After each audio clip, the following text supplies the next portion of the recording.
Hello everyone, कैसे हो आप लोग। आई होप आप सब अच्छे होंगे और आपकी बहुत अच्छी पढ़ाई चल रही होंगी और ज़िंदगी में आप आगे बढ़ रहे होंगे। ये मेरी शाम की चाय रेडी हो रही है। मैंने आज का व्लॉग शाम को ही शूट किया था।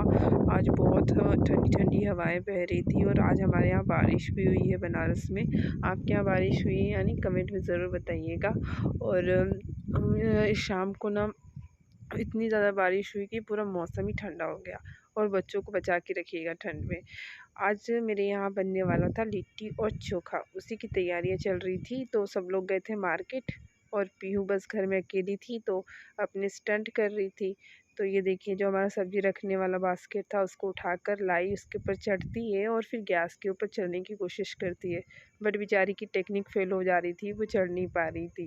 तो उसके बाद उसने सोचा कि यहाँ मेहनत करना टाइम वेस्ट है तो वो यहाँ से चली गई।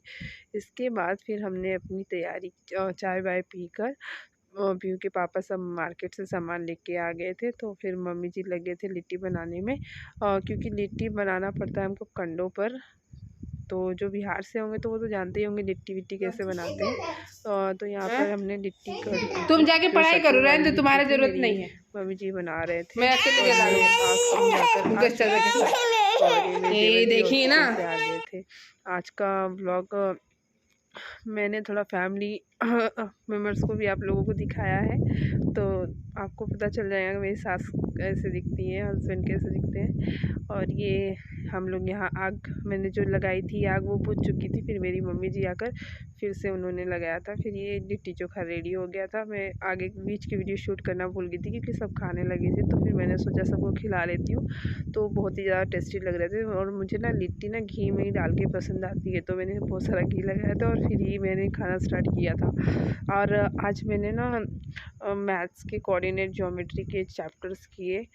और कोऑर्डिनेट ज्योमेट्री मेरे सर के ऊपर से जा रही थी क्योंकि बहुत साल हो गया ना पढ़ना छोड़कर। उसकी वजह से ना समझ ही में नहीं आता। समझ लीजिए मैं कुछ 10 सालों के बाद कोऑर्डिनेट ज्योमेट्री पढ़ रही थी क्योंकि मेरा कंप्यूटर साइंस था। तो वैसे भी मेरा मैथ्स सब्जेक्ट नहीं होता है उसमें। M2 तक ही होता है, मतलब एक सेमेस्टर तक ही मैथ्स सब्जेक्ट था।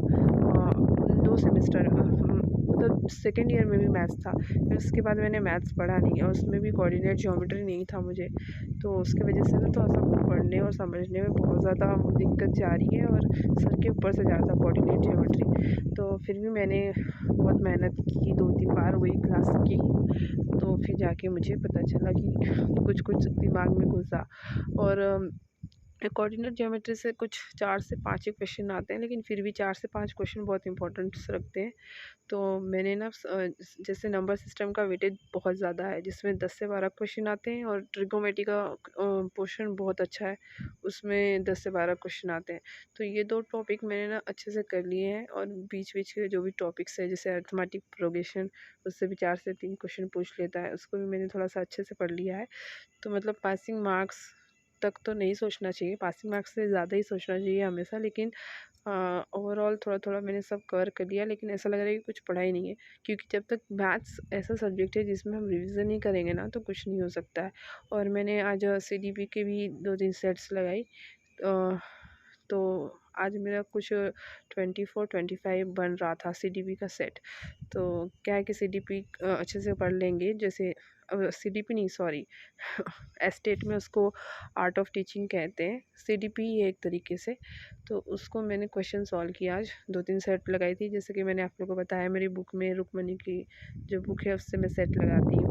और उसका यूट्यूब चैनल भी है, जिसको बुक नहीं लेना तो यूट्यूब चैनल से भी पढ़ सकते हैं। तो और उसी की मैंने मैथ्स की बुक भी ली है। तो उसी में जितने भी प्रीवियस ईयर क्वेश्चन हुए थे जो ऑनलाइन वाले पिछले साल, तो उसके सारे क्वेश्चन देकर है तो वो मैंने सब सॉल्व की। तो पता चल रहा था कि क्वेश्चन पेपर सॉल्व करना इज़ वेरी इंपॉर्टेंट। उससे हमको पता चलता है कि पेपर का पैटर्न कैसे आने वाला है। अगर क्वेश्चन पेपर सॉल्व किए चले जाओ ना तो फिर नहीं हो पाता। ऐसे ही मैंने सीटेट में किया था, पढ़ तो सब कुछ लिया था, सब कुछ पढ़ लिया था, लेकिन क्वेश्चन पेपर सॉल्व नहीं किया था, जिससे क्वेश्चन आते कैसे हैं ना वो हमको पता नहीं चल पाता है। तो क्वेश्चंस की वैरायटी पता करने के लिए प्रीवियस ईयर क्वेश्चन सॉल्व करना बहुत ज़्यादा ज़रूरी होता है। तो जैसे सीटेट में प्रीवियस ईयर बहुत इंपॉर्टेंट रोल रखता है, वैसे एस्टेट में भी प्रीवियस ईयर इंपॉर्टेंट रोल रखता है।